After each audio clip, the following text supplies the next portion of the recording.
বাংলাদেশের রাষ্ট্রপতি নির্বাচন হবে নিউজ আসছে মির্জা ফখরুল কনফার্ম হয়ে গেছে। কে কইছে? একাধিক স্ট্যান্ডিং কমিটির মেম্বার কনফার্ম করেছে। সেটাও নাকি তারেক রহমান কনফার্ম করেছে, নিউজে করছে। বিএনপি আনুষ্ঠানিক বিবৃতি দিছে, দেয় নাই। তারেক রহমানের উপরে তো স্ট্যান্ডিং কমিটি দায়িত্ব দিছে, 12 তারিখ আনুষ্ঠানিক ঘোষণা দিবে, এটা বিএনপি বলছে। আগে ঘোষণা আসুক, তারপরে প্রচার করেন। বিবিসি নিউজ করেছে কে হচ্ছে রাষ্ট্রপতি এটা শুধু প্রধানমন্ত্রী জানে, আর বাংলা মিডিয়া জেনে গেছে। বাংলা মিডিয়াগুলো মুখে আছে মির্জা ফখরুলের প্রেসিডেন্ট বানানোর জন্য। হয়তো তারেক রহমান এর মধ্যে ঠিক করে ফেলেছে, হয়তো হইতেও পারে যে মির্জা ফখরুলই ঠিক করেছে, কিন্তু এটা আপনি কনফার্ম হইতে পারেন না। তো বিএনপির মন্ত্রিসভায় কে আসতেছে এটা শপথ নেওয়ার আগে পর্যন্ত কেউ জানতো না, বিএনপিরও কেউ জানতো না। আর প্রেসিডেন্টের নাম জানিয়ে ফেললো, বাপরে তালে বড় এসে গেছে। অবাক লাগতেছে না? সংবাদ মাধ্যমগুলোর এই অতিরিক্ত উৎসাহ আরো বেশি সন্দেহের জন্ম দেয়। বিএনপি নমিনেশন পেপার কিনছে 2টা, মানে 2জন ক্যান্ডিডেট আছে তাদের। আমি একটা এপিসোড করেছিলাম, সেখানে দেখাইছিলাম যে দলের মধ্যে থেকে রাষ্ট্রপতি নির্বাচন না করে দলের বাইরে থেকে যদি বিএনপি সরকার রাষ্ট্রপতি নির্বাচন করতে চায়, তাহলে প্রফেসর ইউনূস একটা ভালো ক্যান্ডিডেট হইতে পারে। বিএনপির দলের মধ্যে কয়েকজন ক্যান্ডিডেট আছে, ভালো ক্যান্ডিডেট আছে, সকলেই ভালো। মির্জা ফখরুল আছে, মেজর হাফিজ আছে, নজরুল ইসলাম খান আছে। দলের মধ্যে থেকে বাঁচলে এর মধ্যেই হয়তো একজনকে বাঁচবে বিএনপি, এটা আমার বিশ্বাস। কাকে বাঁচতে পারে বিএনপি আসেন একটা আলাপ করে দেখতে পারে। এর পাশাপাশি জামাতের নমিনেশন দিছে একজনকে, এর মধ্যেই অলি আহমেদকে। এটা কেমন হইলো পলিটিক্যালি সেটাও আলাপ করা যাইতে পারে, কারণ রাষ্ট্রপতি পদটা আমাদের জন্য গুরুত্বপূর্ণ, আমাদের এটা আলোচনা করা দরকার আছে। প্রথমে আসি মির্জা ফখরুল ইসলাম প্রসঙ্গে। মির্জা ফখরুল ইসলামের পজিটিভ দিক হইতেছে উনি খালেদা জিয়ার সাথে রাজনীতি করেছেন। তিনি বিএনপি মহাসচিবের দায়িত্ব পালন করছেন দীর্ঘ সময় ধইরা। একজন শিক্ষিত, সুদর্শন, এলিট, ছাত্র ইউনিয়ন করা ব্যাকগ্রাউন্ড, মানে তার লেফট ব্যাকগ্রাউন্ড আছে, মানে বুঝছেন তো। বাংলাদেশের এলিটরা ঠিক যেরকম প্রেসিডেন্ট চায় সেই রকম একজন ব্যক্তি। আসিফ নজরুল তো বলছে মির্জা ফখরুল প্রেসিডেন্ট হইলে সবচেয়ে ভালো হয়। ফোনদের আলো দিল্লি স্টারও তাইলে এটাই চায়, কারণ আসিফ নজরুল যেটা বলে সেটা ফোনদের আলো দিল্লি স্টারের কথা। যাই হোক, মির্জা ফখরুলের প্রেসিডেন্ট হয়ে গেলে বেশ কয়েকটা ঝামেলা পোহাইতে হবে বিএনপিরে। কি কি ঝামেলা? প্রথম ঝামেলা, মহাসচিব কে হবে? একজন মহাসচিব তো বের করতে হবে, উনি তো আর মহাসচিব থাকতে পারবে না। পদাধিকার বলে রিজভী ভাইয়ের হওয়ার কথা, কারণ তিনি একমাত্র সিনিয়র যুগ্ম মহাসচিব। রিজভী ভাইকে নমিনেশনই দেয় নাই, ওনার মহাসচিব বানানো খুবই কঠিন সিদ্ধান্ত হবে বিএনপির জন্য। তার উপরে আছে বয়স্ক আর ইয়াংদের একটা দ্বন্দ্ব আছে বিএনপির মধ্যে। ম্যাডাম গ্রুপ আর ভাইয়া গ্রুপের মধ্যে কে হবে, কোন গ্রুপ থেকে মহাসচিব হবে, স্থানীয় সরকার মন্ত্রণালয়ে কাকে দেওয়া হবে, এটা দলের মহাসচিব পায় সঙ্গত কারণেই। তাই মির্জা ফখরুলকে প্রেসিডেন্ট বানাইলে অনেকগুলো গুরুত্বপূর্ণ প্রশ্নের সলিড অ্যান্সার লাগবে। মহাসচিব বানানো নিয়ে তো মহাগ্যাঞ্জাম লাগবে দলের মধ্যে। দলের একটা স্ট্যাটাস কো আছে না, এটা মারাত্মকভাবে ব্যাহত হবে মির্জা ফখরুল যদি প্রেসিডেন্ট হয়ে যায়। মির্জা ফখরুল এলিটের পছন্দ, কিন্তু গণমানুষের মধ্যে জনপ্রিয় না। আমি একটা ভোট করেছিলাম, দেখেছেন তো আগে, এইটা সাহেব দেখান একটু আগেও দেখেছিলাম। প্রেসিডেন্ট হিসেবে মেজর হাফিজ পাইছেন ৭৫,০০০-এর বেশি ভোট, আর মির্জা ফখরুল পাইছে ৯৫,০০০ ভোট মাত্র। মানে বুঝেছেন তো মির্জা ফখরুল কত অজনপ্রিয় নেতা সাধারণ মানুষের মধ্যে। মির্জা ফখরুল সংগঠনের সাধারণ সম্পাদক থাকার টাইমে সংগঠনে কাজ করেন নাই, লুকায় লুকায় থাকছেন, কোনো সিদ্ধান্ত নেয়নি যখন চূড়ান্ত আন্দোলন হইতেছিল, কর্মীদের সাথে যোগাযোগ রাখতেন না। এটা খুবই সাধারণ অভিযোগ ছিল। শুধু তাই না, শমশের মবিন চৌধুরীর সাথে তারেক রহমানের একটা ফোন কল লিক হয়েছিল প্রায় 12 বছর আগে। তখন বিএনপি মাঠে খিচ্ছে আন্দোলন করিচ্ছে, তখন তারেক রহমান কি বলেছিল মির্জা ফখরুলের নিয়ে শুনেন। এটা হয়তো আজকালকার চায়নারা জানে না, এটা আমার কথা না, এটা খোদ তারেক রহমানের কথা। তারেক রহমানের মূল্যায়ন মির্জা ফখরুলের নিয়ে। সমঝোতা হচ্ছে পর্দার আড়ালে। হ্যাঁ, পর্দার আড়ালে সমঝোতা হচ্ছে, এবং সমঝোতা হয়ে গেলে আস্তে আস্তে ছাড়া হবে, হঠাৎ কিছু হয়ে যেতে পারে। হ্যাঁ, তো সমঝোতাতে কারা করছে? ওরা ওদের নিজেদের মতো সমঝোতা করছে। মানে আমাদের কারোর সাথে কি কথা বলছে? আপনি কি জানেন এরকম কিছু? আমার জানার মতো কারোর সাথে কথা বলছে না। আজকে তো আলমগীর ভাই লেগেছে, তারা মার্ডার চার্জ দিয়ে দিয়েছে। সেটা তো দিতে হবে, কোন ইনভেস্টিগেশন দিলে সেটা। কিন্তু উনি এইভাবে মানে হাইড অ্যান্ড সিক করছে কেন? পলিটিক্যাল লিডার একজন, পলিটিশিয়ান, তাই না? আলমগীর সাহেব, এটা আমরা একটু করে যাবো। ম্যাডাম এখানে জন্য বসে আছি, তো এটা কি আলাপ talk to your mother about it? ওনার ওখানে কথা বলে তো অনেক সমস্যা আছে ফোনে। তো ডিটেল বলা মুশকিল, কিন্তু কথা হচ্ছে যে এরকম হাইড অ্যান্ড সিক করে তো বরঞ্চ এটা রিপারকেশন তো একটু খারাপই হচ্ছে। এটা তো বলা হয়েছে ম্যাডামকে কয়েকবার, কিন্তু বুঝলাম না এটা তো ম্যাডাম ইনস্ট্রাকশনেই বুঝে হচ্ছে, আমি যতটুকু বুঝি আর কি। ঠিক আছে, আমার মনে হয় না এরকম কোনো কি বোঝাচ্ছে। সে যদি পালিয়ে থাকে, সে আন্দোলনেও নেতৃত্ব দিতে পারবে না, কোন রকম কথা বলতে পারবে না, সে তো চুপ করে হাইড অ্যান্ড সিকই আছে, তো লাভটা কি হচ্ছে? রাজার আরো খারাপ হচ্ছে। তো ডিস্ট্রিক্টের নেতারা কর্মীরা ওরা মার খাচ্ছে আর উনি পালিয়েছে, তো লাভটা কি হচ্ছে তাহলে? মানে এটার বেনিফিটটা কি হচ্ছে? কোনো বেনিফিটটা হচ্ছে না। হ্যাঁ, এই প্রশ্নটা অবশ্য অনেকেই করছে এবং আমি ম্যাডামকেও 2-3 বার করেছি। ম্যাডামের একটা কথা হলো যে যদি ওরা ধরা পড়ে যায়, এদেরকে ধরে ফেলে, তাহলে কাজ করবে কে মাঠে? মানে কাকে দিয়ে আমি কাজ করাবো? উনি কি খুব একটা কাজ করছে? উনি কি খুব একটা কাজ করতে পারছেন? কোন ইনস্ট্রাকশন দিচ্ছে? কোন ডিস্ট্রিক্টেই তো কথা বলছে না, কিছু হচ্ছে না, কোন কারো খোঁজ খবরও হচ্ছে না। লাভ হচ্ছে কি? ডিফিকাল্ট টু ফাইন্ড হিম, মানে no one is able to talk to him. উনি যেই চার্জে আছে সেটার জন্য উনি যে ডিসিশন দিবে বা ইনস্ট্রাকশন দিবে সেগুলো তো হচ্ছে না। তো what's the use of hide and seek? শুনিছেন, এর বাইরেও একটা ব্যাপার আছে। প্রেসিডেন্ট পদটা একটা ফাদার লাইক ফিগার, এটা হইতে হয়, ঐক্যের প্রতীক হইতে হয়, এমন মানুষ হইতে হয় যারে বিরোধী দল আস্থায় নেবে। এই পজিশনটারই দরকার হয় সংকটের টাইমে। মির্জা ফখরুল তো বর্তমান বিরোধী দলের উপরে খড়গহস্ত। দেখেন, বলছে ভোট হইলে জামাতের অস্তিত্বই থাকবে না, এনসিপি তো ভোটই পাবে না। হ্যাঁ, এটা অত্যন্ত আক্রমণাত্মক ভবিষ্যৎবাণী। তো উনি তো একটা ইউনিফাইং ফিগার হইতে পারেন না। এখন যদি বিএনপি বানাইতেই পারে, ওনার আর কিছু নাই দেখাইলাম। তারেক রহমানের যে মূল্যায়ন শুনেছেন ওটাই এনাফ। আওয়ামী লীগের জন্য তো ওনার মন কান্দে। উনি বলেন ধানের শীষ আওয়ামী লীগের পাশে আছে, নৌকার পাশে আছে, তাই না? শুনেন, এখন আমাদের যারা এখানে নৌকা পড়তেন সারা বাংলাদেশে, তারা তো একটু অসহায় অবস্থায় আছে যে আমাদের মূল লক্ষ্যে পালাই গেছে, আমরা এখন কি করবো? তো সেই জায়গায় আমি আপনাদেরকে এইটুকু আশ্বাস দিতে পারি যে আপনাকে হতাশ হবেন না, ধানের শীষ আপনাদের পাশে আছে, আমরা আপনাদের পাশে আছি।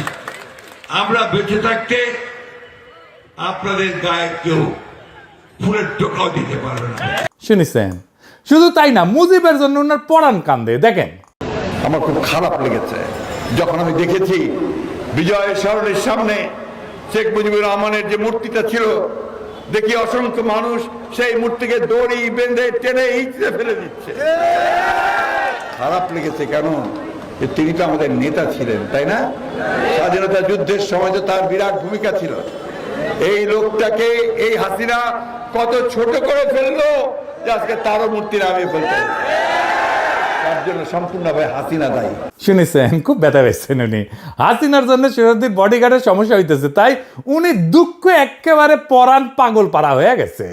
ওরে আমার দুঃখ করে। যাই হোক, বিএনপির আর এক ক্যান্ডিডেট হতে পারে মেজর হাফিজ। উনি বর্তমানে রাষ্ট্রপতির দায়িত্ব আছেন, জিয়ার সাথে সেনাবাহিনীতে ছিলেন। মেজর হাফিজ পাকিস্তান আর্মিতে কমিশন পান, কাকুলে ওনার ট্রেনিং হয় এবং ওনার ট্রেনার ছিলেন স্বয়ং জিয়াউর রহমান। 1971-এ যুদ্ধ করেন বাংলাদেশের স্বাধীনতার জন্য, পরে সেনাবাহিনীতে যোগ দেন। তিনি জিয়াউর রহমানের পিএসও ছিলেন, মানে বুঝেন কতখানি সম্পর্ক। মেজর হাফিজের ভাষ্যমতে জিয়াউর রহমান 1974-এ ওনার বার্ষিক গোপনীয় প্রতিবেদনে, যেটাকে এসিআর বলে, সেইখানে মেজর হাফিজকে সেনাবাহিনীর সর্বোচ্চ দায়িত্ব পালনের উপযোগী করে গড়ে তোলার কথা লিখেছিলেন। ওনারা প্রেসিডেন্ট করলে শুধু একজনকে স্পিকার নিয়োগ দিতে হবে, তাই তো? ইন্টারনাল যে স্ট্যাটাস কো এটা নষ্ট হবে না। বিএনপির খন্দকার মোশাররফ হোসেন স্পিকার হইতে পারেন। ওনার সভাপতিত্বে এই সংসদ যাত্রা শুরু করেছিল, তো জানেন তো, যেটা বলে স্ট্যাটাস কো, এটা তাহলে নষ্ট হয় না। মেজর হাফিজ সাধারণ মানুষের মধ্যে জনপ্রিয়, তার স্পিকারকালীন সময় তার ইমেজ আরও বাড়িয়েছে। দেখেন, প্রেসিডেন্ট হিসাবে তার বক্তব্য শুনুন। কোন জাতি এত সাহসী? আমরা সেই জাতি, তাদেরকে নিয়ে আমরা গর্ববোধ করি। পৃথিবীতে অনেক রাষ্ট্র আছে, তাদের এরকম নাগরিক নাই যে উদ্ধত সঙ্গীনের সামনে দুহাত তুলি আবু সাইদের মতো দাঁড়াতে পারবে। শুনেছেন? এবার শোনেন মুজিব সম্পর্কে তার মূল্যায়ন। প্রথম প্রধানমন্ত্রী তাজউদ্দিন সাহেব, আওয়ামী লীগের সাধারণ সম্পাদক, তিনি শেখ মুজিবুর রহমানের কাছে গিয়েছেন, গিয়ে বলেছেন যে পাকিস্তানিরা আক্রমণ করতে যাচ্ছে, দেশের মানুষ স্বাধীনতা চায়, এখনো সময় আছে, আপনি স্বাধীনতা ঘোষণা করুন। শেখ মুজিবুর রহমান সাহেব বললেন যে না, আমি বিচ্ছিন্নতাবাদী হতে পারি না, পাকিস্তান ভাঙাতে আমার কোনো অবদান থাকুক এটি আমি চাই না, সুতরাং স্বাধীনতা ঘোষণা আমি দেব না। স্বাধীনতা ঘোষণা দেননি, পাকিস্তানের এক ক্র্যাকডাউন চালালো, লক্ষ লক্ষ মানুষ ঘর বাড়ি ছেড়ে উদ্ভ্রান্ত হয়ে পালিয়ে যাচ্ছে, গ্রাম থেকে গ্রামান্তরে পালিয়ে বেড়াচ্ছে। পাক বাহিনী মেশিন গান, মর্টার, কামান দিয়ে নিরীহ মানুষ গুলি করে হত্যা করছে। এই সময় যে কোনো জাতি অবদমিত হয়ে যেত, চুপচাপ হয়ে আত্মসমর্পণ করত। এমনই এক মহেন্দ্র ক্ষণে জনগণের পক্ষে মা বোনদের ইজ্জত রক্ষার জন্যে, দেশের মানুষের জীবন রক্ষার জন্যে বিপুল প্রতিরোধ গড়ে তুলেছে ইস্ট বেঙ্গল রেজিমেন্ট। এই সময় স্বাধীনতার ঘোষণা দিয়েছেন মেজর জিয়াউর রহমান। এটি হলো প্রকৃত সত্য। শুনিছেন, তার একটা অভিভাবক সুলভ ইমেজ দাঁড়ায় গেছে। বিরোধী দলের মধ্যেও তার ইমেজ খুবই ভালো, খুবই পছন্দ করে। সংসদে তো জারি উনি যা দেন সেটা সরকারি দলের লোকদেরকেই দেন। এই যে দেখেন, পার্থরে ইসলামী ব্যাংক প্রসঙ্গে সে জারি দিছিল, কঠিন জারি দিছিল। এটা উনি আপনার কাছ থেকে কেন জানতে চাইলেন? আপনি তো ইসলামী ব্যাংকের কিছু না। না, আমার আগের বক্তব্যে এই ব্যাপারটা ছিল, যেহেতু উনি রেফার করেছেন তাই, যে এটা একটা ভুল মেসেজ যায় আর কি। আমার ধারণা যে কেউ চাকরি করতে পারে ইসলামী ব্যাংকে, তবে যেহেতু ইসলামী ব্যাংকের কথা ইসলামের একটা অংশ এবং রিবাকে হারাম করা হয়েছে কোরআনে, আই এম শিওর যারা বোর্ডে বসবে তারা ইসলামিক ভ্যালুটা আপহোল্ড করবে, এবং আমার ধারণা ওখানে মনে হয় না কোনো নন মুসলিমের স্থান ওখানে থাকবে, আমার ধারণা যেটা। আমি লক্ষ্য করেছি এই সংসদে অনেক অনুমান নির্ভর কথাবার্তা হয়। বাবু গয়েশ্বরচন্দ্র রায় আপনাকে রেফার করার কোনো কিছুই না, আপনি ইসলামী ব্যাংকের কোনো কর্মকর্তা না, ইসলামী ব্যাংক সম্বন্ধে কোনো ধারণা নাই। এই ব্যাপারে ইসলামী ব্যাংকের গভর্নিং বডির কেউ যদি এখানে থাকে, উনি দাঁড়িয়ে হয়তো বলতে পারতেন, যার এই ব্যাংক পরিচালনা সম্পর্কে যার অভিজ্ঞতা আছে। আর যে বিষয়টা অত্যন্ত সেন্সিটিভ, এটা কমিউনাল ইস্যু এখানে রেজ করা হয়েছে। দেখেছেন হাসিনারে কি বলে, দেখেন আসেন দেখেন, সেটা প্রেসিডেন্ট হয়ে বলতেছে। কিন্তু আমরা অপেক্ষা করে আছি, আসেন দেশে, দেশে আছেন, দেখা হবে ইনশাল্লাহ রাজপথে। 27 বছর বয়সে মুক্তিযুদ্ধ করেছি, এখন 82 বছর বয়সে আরেকটা করব বাংলাদেশের জন্য। বাংলাদেশের জনগণের শাসন, গণতন্ত্র চিরস্থায়ী করে যাব আমরা। দেখেছেন ভারত হাসিনারে আশ্রয় দিছে, এটা নিয়ে উনি কি বলছেন শুনেন। ভারতকে ধন্যবাদ যে তারা শেখ হাসিনাকে আশ্রয় দিয়েছে। শেখ হাসিনা এবং আওয়ামী লীগেরা যে এত বড় ভারতের দালাল, দেশের শত্রু, আশ্রয় না দিলে তো আমরা বুঝতে পারতাম না। সুতরাং এই আওয়ামী লীগের ফেরত আসার কোনো সম্ভাবনা আমি দেখি না। আগামী 20 বছরে তারা দেশে আসবে, নির্বাচন করে আবার রাষ্ট্র ক্ষমতায় যাবে, এটি কোনো রকমই সম্ভব না। আবার প্রতিবেশী রাষ্ট্র পেশি শক্তি ধরে তাদের বসিয়ে দিবে, কিংবা কোনো একটা সামরিক বাহিনী তাদেরকে বসিয়ে দিবে, এটাও সম্ভব না। আমাদের আস্থা রাখতে হবে জনগণের শক্তির উপরে। আমরা অনেক ভাগ্যবান, 71-এ বীর শ্রেষ্ঠদেরকে দেখেছি, আর 2024 সালে আবু সাইদকে দেখেছি। শুনেছেন, ভারতের কিছু কিছু পলিটিশিয়ান এই কইছে বাংলাদেশকে দখল করে নেব। মিডিয়া তো একেবারে যে ময়ূক টয়ুক আছে না, রিপাবলিক টিভি ইত্যাদি, কি আছে না, ওগুলো তো কয়। তখন উনি কি বলছিলেন এই যে বাংলাদেশ দখল করে নেওয়া প্রসঙ্গে, শুনেন। ভারত কেন, আমেরিকাও এসে কোনোদিন বাংলাদেশ দখল করতে পারবে না। Come and try. অত্যন্ত দুঃখ লাগে, আমার দেশে পতাকা পড়ানোর তুমি কে? What have you done? শুনেছেন 1971-এ ভারত সাহায্য করেছে, অনেকে তো কাইট হয়ে পড়ে যায় যারা মুক্তিযুদ্ধ করে। কিন্তু উনি একজন খেতাবপ্রাপ্ত মুক্তিযোদ্ধা হওয়া সত্ত্বেও উনি কি বলছেন দেখেন ভারত প্রসঙ্গে। ভারতীয় সরকার আমাদের বন্ধু ছিল 71 সালে, কিন্তু স্বাধীনতার পর থেকেই আমরা লক্ষ্য করেছি তারা 71-এ তারা আমাদের জন্য যে সাহায্য সহযোগিতা করেছে সেটি উদ্ধার করার জন্য অতি ব্যস্ত। বাংলাদেশের প্রত্যেকটি ক্ষেত্রে তারা হস্তক্ষেপ করেছে। রামপাল বিদ্যুৎ কেন্দ্র থেকে শুরু করে দেশের ভিতর দিয়ে ট্রানজিট এবং অন্যান্য প্রত্যেকটি প্রকল্পে বাংলাদেশের নতজানু সরকার, আওয়ামী লীগের সরকার, শেখ হাসিনার সরকার বাংলাদেশের মানুষের স্বার্থ জলাঞ্জলি দিয়ে তারা এই দেশকে ভারতের একটি কলোনি বানিয়ে দিয়েছিল। দেশের জনগণকে বাধ্য হয়ে দীর্ঘদিন সংগ্রাম করে এই মাফিয়া সরকারকে অপসারিত করা হচ্ছে। শুনেছেন মমতা ব্যানার্জি একটা খুব মারাত্মক বাজে কথা বলছিল, আমরা কিছু বলি নাই উনারে, যাই হোক, কিন্তু উনি ছাড়েন নাই।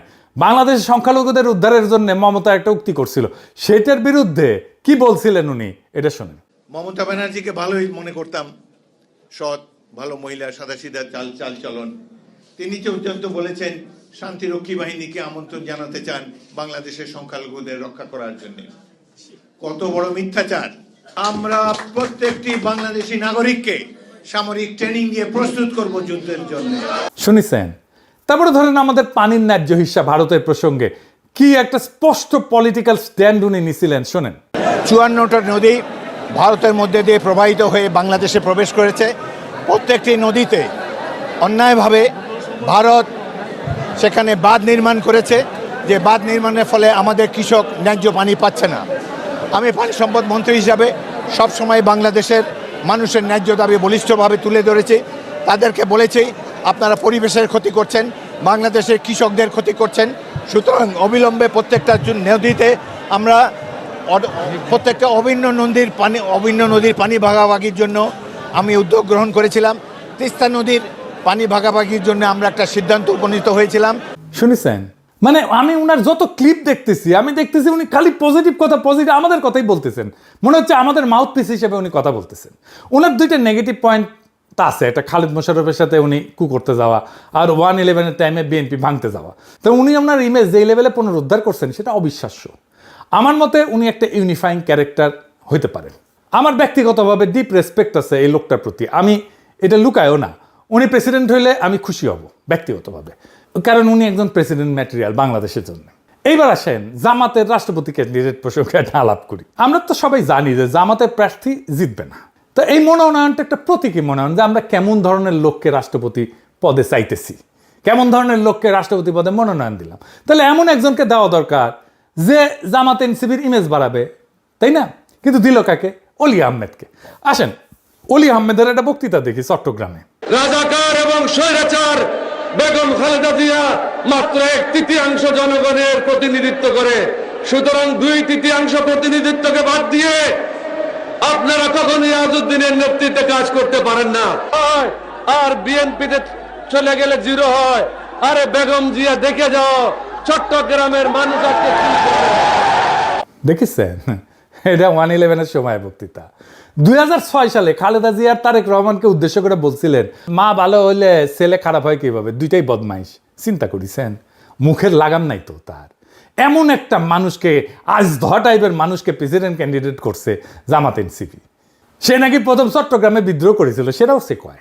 মুক্তিযুদ্ধের সময় ক্যাপ্টেন অলি আহমদ হিসাবে সর্বপ্রথম পাকিস্তানের বিরুদ্ধে বিদ্রোহ করেছিলাম।